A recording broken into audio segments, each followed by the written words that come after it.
When Arav was 16, the label stuck to him like a shadow. Average, not brilliant, not talented, not athletic, just there. Teachers stopped calling on him. Classmates forgot he was there. Conversations floated past him, like he wasn't meant to be part of them. It wasn't that Arav didn't try. He did. But every effort seemed to end in quiet failure. He tried soccer in 9th grade, cut from the team, tried debate club, eliminated, tried math tutoring, still failed the exam. By his final year of school, people had already written his story. They had decided his fate. Some kids just aren't meant for big things, a teacher said. He should focus on something simple. Even friends stopped asking his plans. The worst part wasn't their words. It was how believable they sounded. For a while, Arav believed them too. One rainy afternoon, he sat alone in the school library. Around him, students prepared college applications. The air buzzed with ambition. Arav stared at a blank notebook. What do you do when there's nothing you're good at? He didn't have an answer. He closed the notebook and wandered out. He passed a dusty bulletin board with forgotten flyers, torn edges, faded ink. One paper caught his eye. Community Marathon, 6 months training program. Beginner's welcome. He almost laughed. Never running more than a kilometer. But something about beginners held him. No expectations, no history, no label, just a start.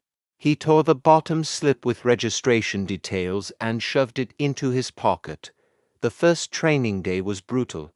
Within minutes, Arav's lungs burned. His legs felt like stone. Others ran ahead. He fell behind instantly. The coach jogged beside him briefly. First day, Arav nodded. Embarrassed. Good, the coach said. That means you're exactly where you should be. It was the first time anyone had said that to him. Exactly where you should be. The early weeks were humiliating. He finished last in every session. He stopped to walk while others ran. He gasped for breath while they stretched calmly. No one marked him. But no one noticed him either. He was just the slow kid at the back. Old feelings crept in. See. Even here, you're nothing. One evening, after collapsing on a park bench mid-run, Arav almost quit. Rain clouds gathered again, mirroring the day he'd first seen the flyer. He imagined going home, deleting the coach's messages, pretending he'd never tried. It would be easier. He stared at his shaking hands. Everyone already thinks you'll quit, a voice whispered inside him. They won't even be surprised. That thought stung more than exhaustion.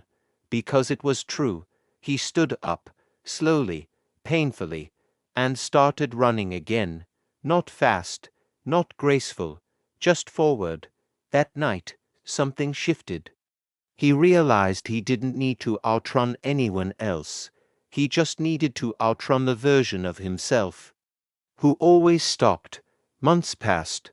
Progress came in inches, not leaps. He ran 1 kilometer without stopping, then 2, then 3. No applause, no headlines, just quiet milestones only he understood. He began waking before sunrise to train alone. Streets empty. Air cool, world silent, and those lonely runs. He discovered something new, effort without judgment. No teacher watching, no classmates comparing, no expectations hanging overhead, just breath, step, breath, step. For the first time in his life, improvement depended only on him, and he liked who he was becoming. On marathon day, the city thrummed with energy. Crowds lined the streets. Music blared. Runners stretched nervously. Arav pinned his number to his shirt with trembling fingers. 6 months ago, he couldn't run 5 minutes. Now he was about to run 42 kilometers. His parents stood nearby, unsure what to say. They had never seen him commit to something this long. Just do your best, his father said awkwardly. Orov smiled. I will. The starting horn sounded. Thousands surged forward. Orov ran. The race was everything training had promised. Pain, fatigue, doubt. At kilometer 25, his legs screamed. At 30, cramps stabbed his side. Runners passed him steadily. The old voice returned, You don't belong here. But another voice new, stronger answered, I do, I earn this road. He kept going, step by step, breath by breath. Near kilometer 38. Rain began to fall. Cold drops hit his face. Echoing that first day in the library, the boy who almost never started, the boy everyone had given up on, including himself. Orov felt tears mix with rain. You didn't quit, he realized.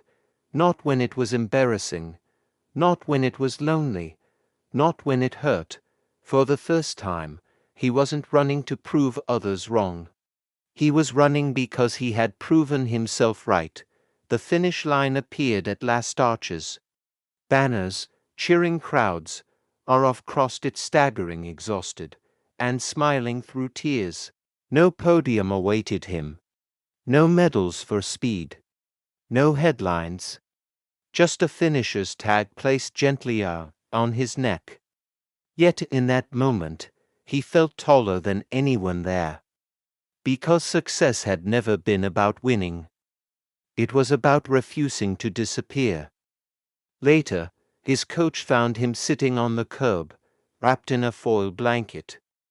You did it, the coach said. Orov nodded, still catching his breath. You know, the coach added, most people who start where you did never finish. Orov looked down at the medal in his hands. Yeah, he said quietly. I almost didn't. The coach studied him. So why didn't you quit? Orov thought for a long moment. Then he answered, because everyone else already had. From that day on, the label average never returned. Not because Orov suddenly became extraordinary in the world's eyes, but because he had done something rarer. He became extraordinary in his own, and sometimes that is where all real success begins.